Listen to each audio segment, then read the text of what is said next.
Berarti pas pertama itu nggak marah jangan? Udah. Berarti mengikhlaskan ya kalau pas pertama itu nggak? Menjelaskan. Selanjutnya marah itu pas Dia ketahuan ini dia sendiri maniin udah kambuh main gondal tanpa jenengan ya? tanpa tahu. Tapi Halo guys, balik lagi dalam channel gua. Guys, hari ini gua akan menceritakan tentang penemuan jasad seorang pria yang tubuhnya ditemukan di dalam jurang sedalam 20 meter. Mirisnya, kejadian pembunuhan ini dikarenakan adanya skandal trisam. Bagaimana kronologi dari kasus ini? Yuk kita simak videonya.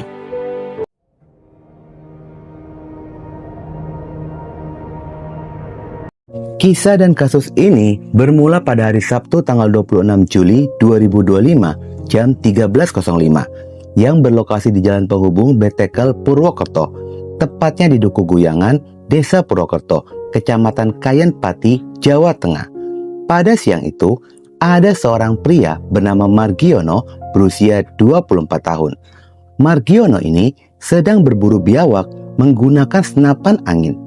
Di tengah-tengah sedang membidik menggunakan teleskop pada senapan angin miliknya. Margiono melihat ada sesuatu yang mencurigakan berada di dasar jurang. Merasa ada yang janggal, lalu Margiono ini menghubungi rekannya yang bernama Hadi Prayitno berusia 38 tahun, Yugi Susanto 27 tahun, dan David Apriyadi berusia 31 tahun. Mereka semua memastikan jika sesuatu benda yang berada di dasar jurang tersebut merupakan jasad seseorang. Tanpa pikir panjang, keempat pemburu biawak itu segera menghubungi Babin Katipmas yang bernama Bribka Arif Syarifudin. Selanjutnya, Bribka Arif pun melaporkan temuannya ini pada Polsek Kayen.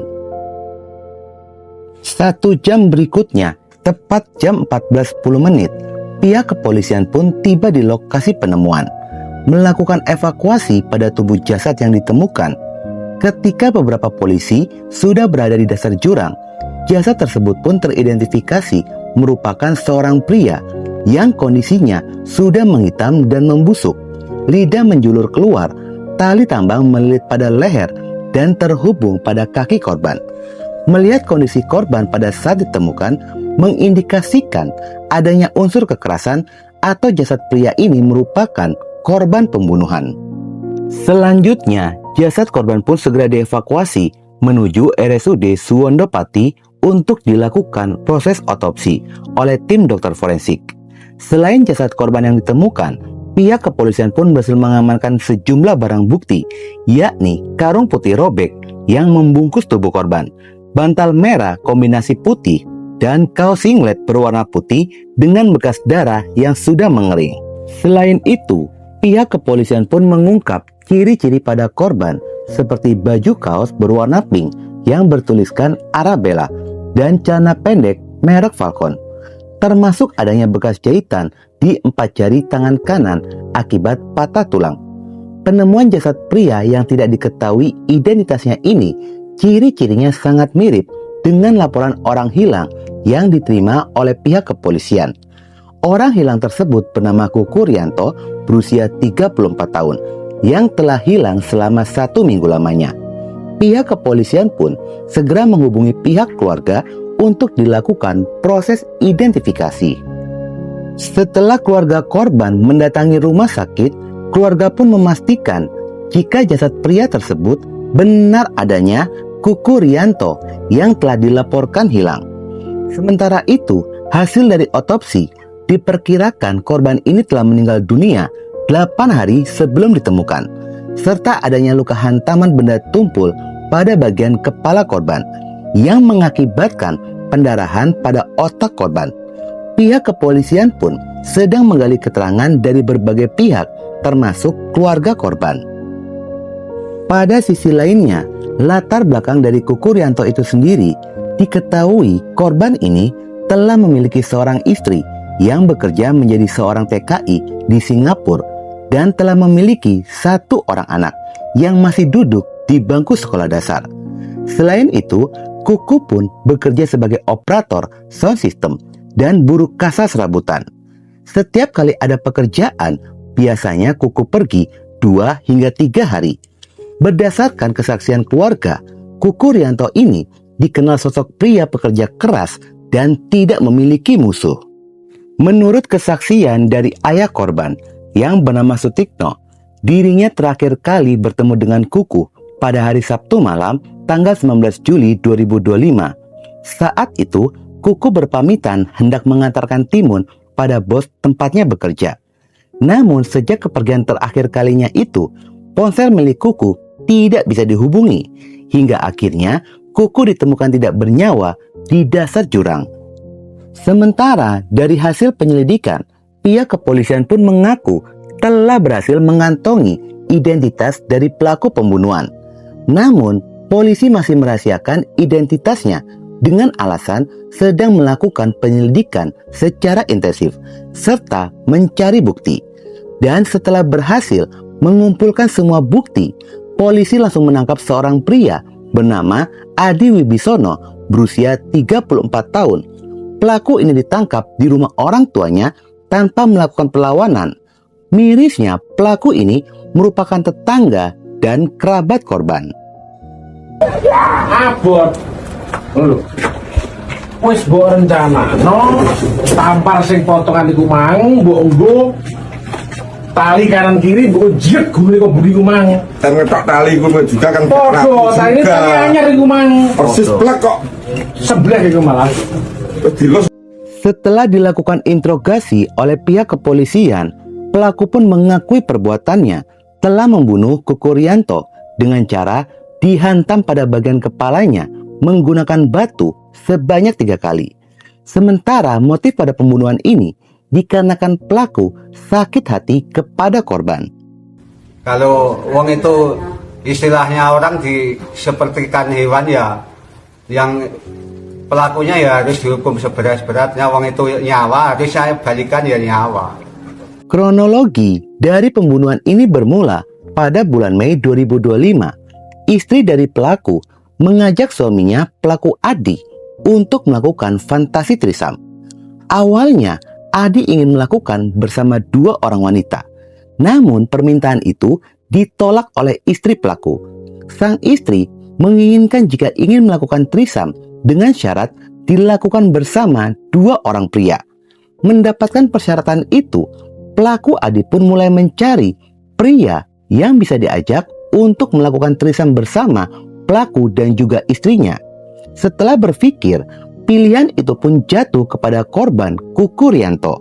Alasan dari pelaku Adi memilih korban Kuku Rianto karena melihat jika korban ini merupakan teman dekat sekaligus masih ada hubungan kerabat dari pelaku, sehingga pelaku berpikir jika rahasianya akan terjaga. Pelaku Adi mengajak lalu menawarkan korban Kuku Rianto untuk melakukan trisam. Ajakan itu pun diterima oleh korban, sehingga pada bulan Mei 2025 terjadilah trisam pertama kalinya antara pelaku Adi, korban Kuku Rianto, dan juga istri pelaku. Mungkin karena ketagihan, ternyata bukan hanya sekali saja trisam yang mereka lakukan. Mereka pun kembali melakukan trisam pada bulan Juni 2025. Setiap adegan dalam trisam itu direkam oleh pelaku Adi menggunakan ponselnya. Beberapa saat kemudian, pelaku Adi ini mendapatkan pekerjaan dan pergi merantau menuju Jakarta. Di balik skandal trisam yang pernah mereka lakukan, ketika pelaku Adi ini merantau ke Jakarta, terjalinlah komunikasi intens antara korban Kuku dan istri pelaku, hingga berujung keduanya check-in di dalam sebuah hotel. Awal kamu menawarkan ke istrinya itu apa? Oh, bisa untuk sekarang. Apa keinginan lu apa? Pak Hasan atau apa keinginan istri? Kamu waktu melakukan itu sebagai mati atau hanya pengen disebut senang kan? Nah, berbeda senang. Jadi sebenarnya yang ada kelainan itu kamu apa istrimu? Baik, oh, Nah, selain kamu itu menikmati nggak bukan tiket buat orang ini? yang berapa? Nggak menikmati ya. Tapi istrimu menikmati ya. Kalau nanti kita kurang paham ya.